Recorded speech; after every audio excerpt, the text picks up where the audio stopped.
நம்ம சேனல்லேருந்து தொடர்ந்தாப்பில் நீங்கள் வீடியோக்களை பார்க்க நினச்சிங்கன்னா இதுவரை நம்ம சேனலை சப்ஸ்கிரைப் பண்ணுங்கள். கீழே பெல் சிம்பல் இருக்கும், அதையும் கிளிக் பண்ணுங்கள். சரி, வாங்க நம்ம வீடியோக்குள்ளே போகலாம். வணக்கம் நண்பர்களே. ஒரு கர்ப்பிணி பெண் இறந்த பிறகும் தன் குழந்தையை பெற்றெடுத்தாங்க. ஆமாம் ஃப்ரெண்ட்ஸ், அவளுடைய கணவர் செஞ்சதை பார்த்து ஹாஸ்பிட்டலில் இருந்த டாக்டர் அனைவருமே ஆச்சரியப்பட்டாங்க. ஆமாம் ஃப்ரெண்ட்ஸ், இதை எங்கே நடந்ததுங்கிறத பார்க்குறதுக்கு முன்னாடி நம்மளுடைய சேனலை லைக் பண்ணுறதை மட்டும் மறந்துடாதீங்க. இந்த வீடியோவை ஸ்கிப் பண்ணாமல் முழுமையாக பாருங்கள். சரி, வாங்க நம்ம வீடியோக்குள்ளே போகலாம். உண்மையான விவரத்துக்குள்ளே போகணும்னு நீங்கள் நினச்சிங்கன்னா இது பிரிட்டனில் நடந்தது. அங்கே ஜாக்சன் ஆண்ட்ரியா என தம்பதிகள் இருந்தாங்க. ஆண்ட்ரியா நிறமாத கர்ப்பிணி பெண்ணாக இருந்தாங்க. ஜாக்சனுக்கும் ஆண்ட்ரியாவுக்கும் ஏற்கனவே ஒரு மகன் இருந்தான். அவன் பேர் எட்வர்ட். அவன் எப்பயுமே தன்னோட அம்மா கிட்ட எனக்கு ஒரு பாப்பா வேணும்னு அழுதுகிட்டே இருப்பானான், அடம் பிடிச்சிக்கிட்டு இருப்பான். அதே போல் ஆண்ட்ரியாவும் கர்ப்பஸ்திரியாகவே இருந்தா. 5 மாத கர்ப்பிணி பெண்ணாக இருந்த ஆண்ட்ரியா தன்னுடைய மகன்கிட்ட சொன்னான், நீ ஆசைப்பட்டது போலவே உனக்கு ஒரு பாப்பா வரப்போகிறாங்கன்னு சொன்னாங்க ஆண்ட்ரியா.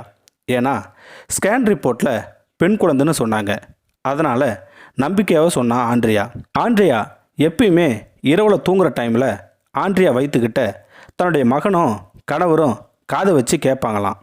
பாப்பா என்ன வித சத்தம் கொடுக்குறாங்கன்னு கேட்பாங்களாம் இருவரும். இதை வாடிக்கையாகவே இருக்கும்.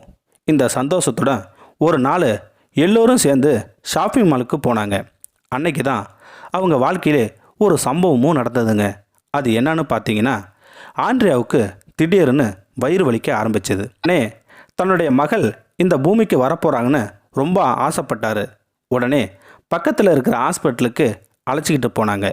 டாக்டர்ஸ் எல்லாருமே அவங்கள பரிசோதனை பண்ணாங்க. பண்ணதுமே டாக்டர்ஸ் எல்லோரும் தானாகவே அதிகப்படியாக வலி வரட்டும்னு வெயிட் பண்ணாங்க டாக்டர்ஸ். உடனே வலியும் வந்தது. ஆனால் ஆண்ட்ரியா உடல்நலம் குன்றி சோர்வாகவே இருந்தாங்க. ஏன் இப்படி இருக்காங்கன்னு ஒருவித டெஸ்ட்டும் எடுத்தாங்க டாக்டர்ஸ். அப்போ தான் டாக்டர்ஸுக்கு புரிஞ்சுது. அவங்க உடனே ஆப்ரேஷன் தேட்டருக்கு அழைச்சிக்கிட்டு போனாங்க. உடனே ஒருவித டெஸ்ட்டும் எடுத்தாங்க. அப்போ தான் புரிஞ்சுது அவங்களுடைய இதயம் ரொம்ப பலவீனமாக இருக்குதுன்னு. அது மட்டும் இல்லாமல் சுவாசிக்கிறதே அவங்களால இயல்பாக பண்ண முடியலன்னு தெரிஞ்சுக்கிட்டாங்க டாக்டர்ஸ்.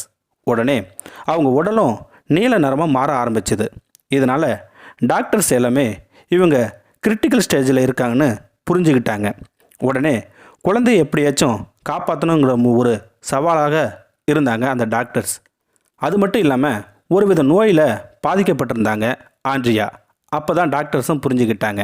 உடனே கணவர்கிட்ட வந்து இந்த மாதிரி சூழ்நிலை இருக்காங்கன்னு சொன்னாங்க.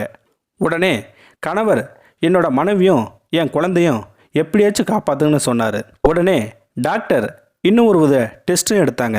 ஆனால் அதில் தான் கடவுள் ஒரு ஆச்சரியத்தையும் கொடுத்தாரு. என்னன்னா, அந்த பெண் குழந்தை நல்ல விதமாக இருக்குன்னு கணவர்கிட்ட சொன்னாங்க. குழந்தையை எப்படியாச்சும் காப்பாற்றிடலான்னு டாக்டர்ஸ் எல்லோரும் சேர்ந்து சொன்னாங்க. ஆனால் உங்களுடைய மனைவி தான் நிலைமை சொல்ல முடியாதுன்னு சொன்னாங்க டாக்டர்ஸ். உடனே ஆண்ட்ரியாவோட கணவர் கடவுள்கிட்ட வேண்ட ஆரம்பித்தார்.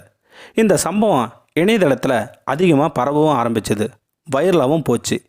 இணையவாசிகள் எல்லோரும் அவங்களுக்கு கடவுள்கிட்ட வேண்டிக்கிறோம்னு கமாண்டும் வந்தது. அப்போ தான் ஜாக்சன் தன்னுடைய குடும்பத்துக்கிட்டேயும் ஆண்ட்ரியா குடும்பத்துக்கிட்டேயும் சொன்னார். எல்லோருமே ஹாஸ்பிட்டலுக்கு வந்தாங்க. ஜாக்சன் மட்டும் அங்கிட்டும் இங்கிட்டும் குட்டி போட்ட பூனை மாதிரி நடந்துக்கிட்டே சோகமாக கடவுள்கிட்ட வேண்டிக்கிட்டே இருந்தார். ஆண்ட்ரியா, நம்முடைய வாழ்க்கையில் நீ எவ்வளோ முக்கியம், அப்படி இருக்கிறப்போ என்னை விட்டுட்டு போக போறியா அப்படின்னு அழுதுகிட்டே இருந்தார் ஜாக்சன். இன்னொரு பக்கம் ஆண்ட்ரியாவோட நிலைமை இன்னும் மோசமாக இருந்துக்கிட்டே இருக்குது. அப்படி இருக்க குழந்தைய சிசேரம் பண்ணி எடுத்தாங்க. அப்போது அவங்களுக்கு 3 பாக்கெட் ரத்தம் ஏற்றிக்கிட்டே இருந்தாங்க. ஆனாலும் குழந்தை நல்லபடியாக இருக்குன்னு சொன்னாங்க டாக்டர்ஸ். அதை கேட்ட கணவர் ஒருவித சந்தோஷமும் பட்டாலும் தன்னோட மனைவி நிலைமை நினச்சி அழுதுகிட்டே இருந்தார். ஒரு பக்கம் டாக்டர்ஸ் எல்லோரும் ஆண்ட்ரியாவோட நிலைமை பார்க்குறப்போ இறக்குற நிலைமைக்கு வந்துட்டாங்க. அப்போ தான் தன்னுடைய உறவினரான நண்பருக்கு இந்த செய்தி தெரிஞ்சது. அவரு கூட ஒருவித டாக்டர்ஸ் தான். அவரும் அந்த டாக்டர்கிட்ட ஆண்ட்ரியாவோட ரிப்போர்ட் அனைத்தையும் கேட்டு தெரிஞ்சுக்கிட்டாரு. அப்போ தான் அவருக்கு தெரிஞ்சது ஆண்ட்ரியா உயிரோடு இருக்க மாட்டாங்கன்னு. டாக்டர்ஸ் ஏன் இவங்களுக்கு நிலைமை இப்படி இருக்குன்னு யோசிக்கும்போது நாம் எதுவாச்சும் தவறு செஞ்சிட்டோமோன்னு பார்க்கும்போது தான் அப்போ தான் தெரிஞ்சுது அவங்களுக்கு. சிசேரியம் பண்ணும் பொழுது ஒருவித நரம்பு சேர்க்கறதுங்கிறது எவ்வளோ கஷ்டங்கிறது ஆண்ட்ரியாவுக்கு அதனால தான் இரத்தப்போக்கு அதிகமாக போயிட்டுருக்குன்னு புரிஞ்சுக்கிட்டாங்க டாக்டர்ஸ். அப்போ தான் அவங்களுக்கும் புரிஞ்சுது கார்டியோ வாஸ்குலர் சிஸ்டமும் ரொம்ப பலவீனமாக இருக்குன்னு புரிஞ்சுக்கிட்டாங்க. இதயத்தில் வரும் ரத்தம் ரொம்ப கம்மியாக இருக்குன்னு புரிஞ்சுக்கிட்டாங்க. அவங்களுடைய கணவர் தன் மகள் பிறந்த ஃபோட்டோவை எடுத்துக்கிட்டு, ஆண்ட்ரியா, நம்ம மக மாதிரியே நம்ம மகளும் அழகாக இருக்காங்க. நீ இல்லாமல் எப்படி நான் பார்க்க போகிறேன்? ஒரு தடவை நம்மளுடைய புள்ள ஃபோட்டோவை பாருன்னு சொன்னார். அப்போ தான் ஒரு சம்பவமும் நடந்தது. கடவுள் எப்பயுமே எல்லோருமே சோதிப்பாருங்கிறது நான் புரிஞ்சுக்கிட்டேன். உடனே ஆண்ட்ரியா கண்ணை திறந்து பார்த்தாங்க. அவங்களுடைய சுவாசமும் இயற்கையாகவே சுவாசிக்க ஆரம்பித்தாங்க. உடனே நண்பர் அவருடைய ஹாஸ்பிட்டலுக்கு மாற்றி அழைச்சிக்கிட்டு போனாங்க.